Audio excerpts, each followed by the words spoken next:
Yeah, I think it's half second exactly at this time. A good swim overall, good race. It was a tight one. I know Josh was going to be fast out. He was going to be closing, so I was just kind of trying not to too much look at him, kind of focus on my race, but also keep an eye on the field.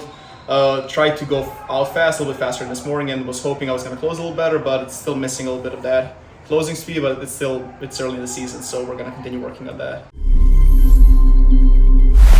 So I started pretty late training, took a really big break because I had a long summer with Worlds and then Europeans after that. So I started training mid to late September, and then we didn't have time to fully tape for this, but we did rest. We did a little bit of rest for this. We prepared, we wanted to go fast here and kind of see where we are at this part of the season. Last 2 years, it was not really a part of my schedule. I was just kind of keeping it light and not overworking, but this year I'm going to try to train a little bit more during that time because I felt like last year I did not do a good job of building my aerobic base, and then it cost me a little bit towards the end of the season because I got a little bit sick, and then I didn't have anything left in the tank to kind of push me through. So this year I'm going to go through the heavy training. Now when I get back, I'm going to take a little bit of break and then start that Christmas training camp, and then see where it goes. Not really any big needs, just going to do some pro series from January and then prepare for Worlds. I try a lot to, on my back half, usually on my 100 free, I tend to lose my rotation because I breathe to the right, so my opposite arm, my left arm tends to get really low, which kind of puts me in this straight line and doesn't really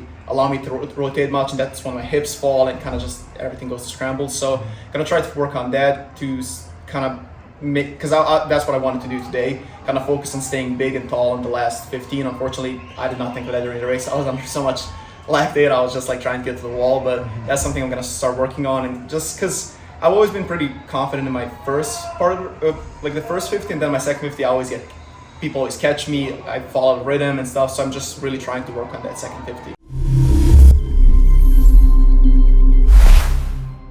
That's crazy. I raced David several times. It's never fun racing him because you're the second 50, you're like pushing, you're hurting, you just see this guy passing by like it's nothing, and hurts. Yeah, but the kid's he's amazing. Like he's great, and it's good to race him. It's good to get that feel, and then looking at him, that's when I started focusing on, like, I need to focus on the second 50, that closing speed, that's what I need to focus on, and that he kind of made me think of that a lot more.